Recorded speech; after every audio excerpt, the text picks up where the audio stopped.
in the shape of guns, while every mother in a black soweto fears the killing of another son. Come on! Speaking across all the neighbors' borders, now and again having little fun. We know.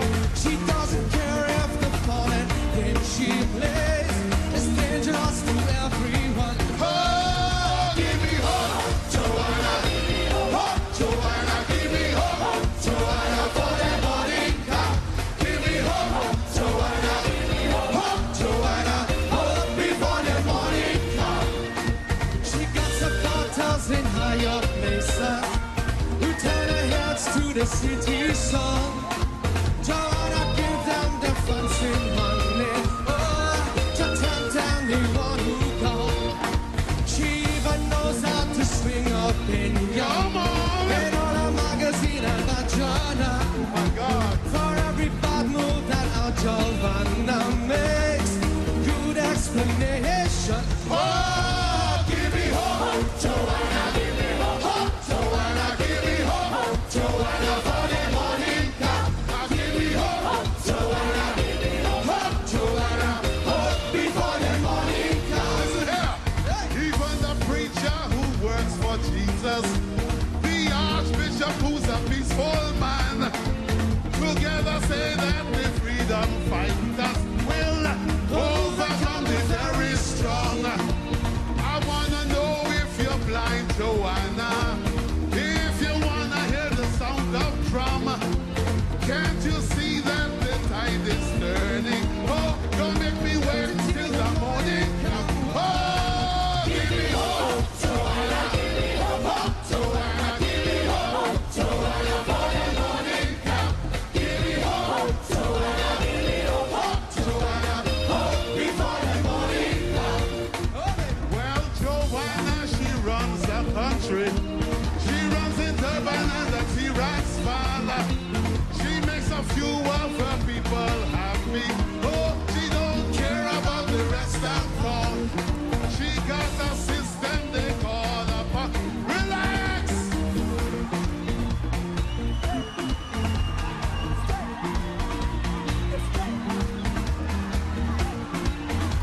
I'm gonna sing with you, all right? Relax, relax, relax. Everybody all right? Everybody over here all right? Everybody out front all right?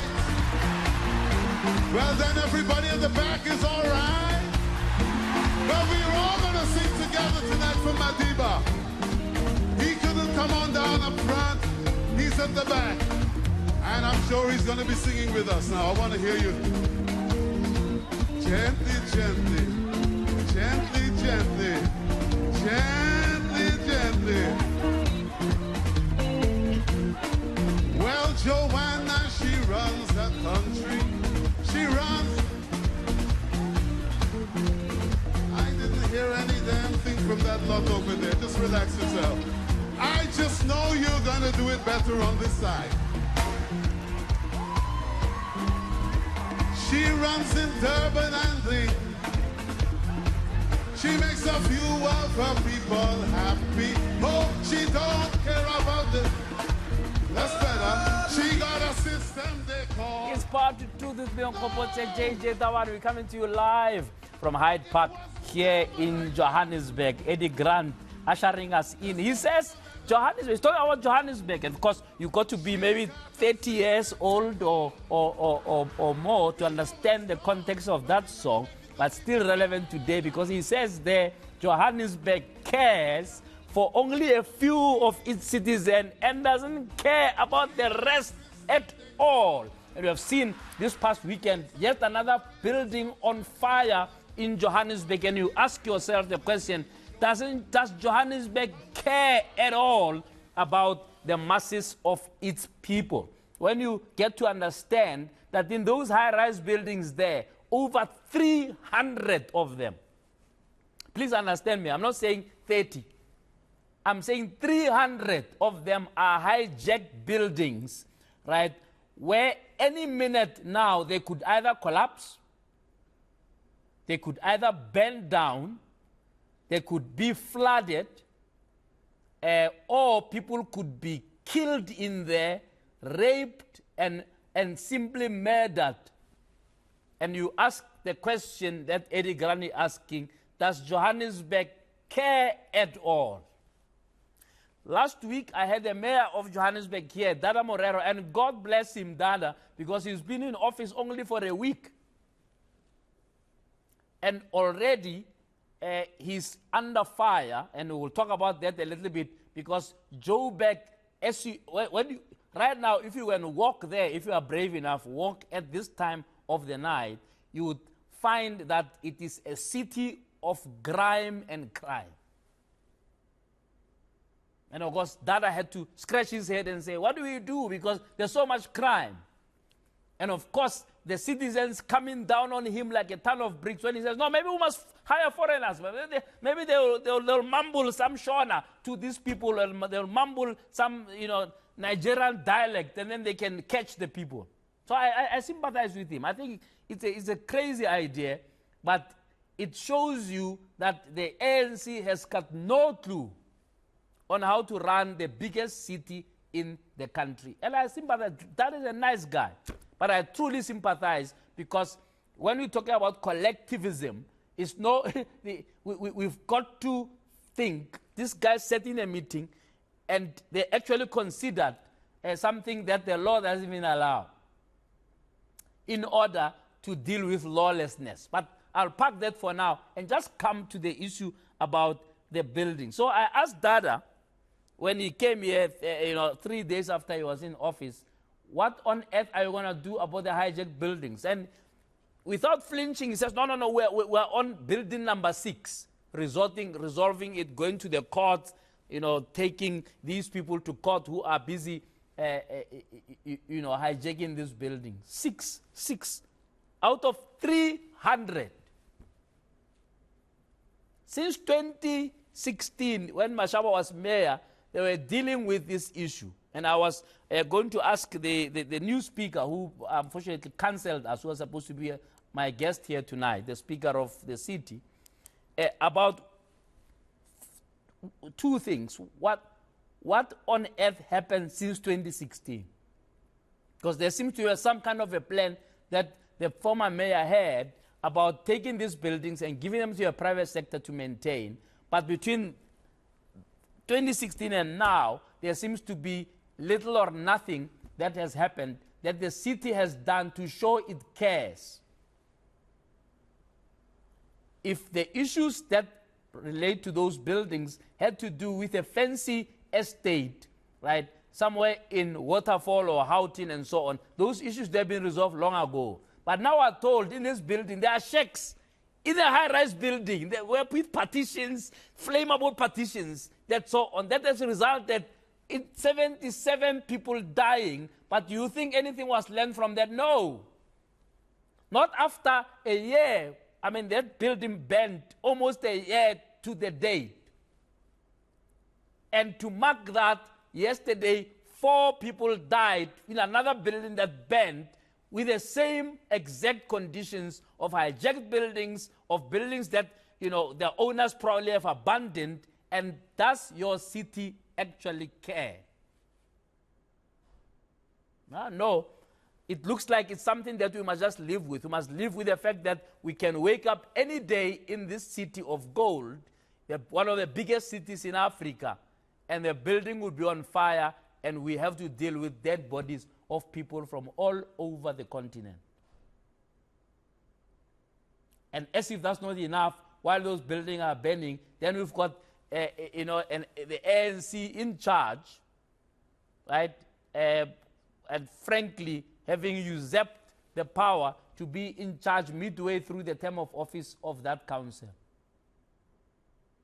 Very strange, because just before Dada Morero was re-elected into office, the ANC held a massive press conference where they praised Gwamanda for a job well done. Wait.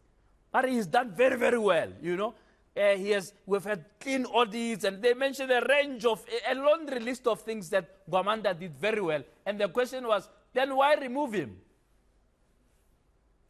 other than a power grab, basically, and just a hunger for power, and and mistaken belief that the citizens will be fooled in the next 2 years to maybe to vote the ANC better than the disaster of 2021 and the disaster of 2024.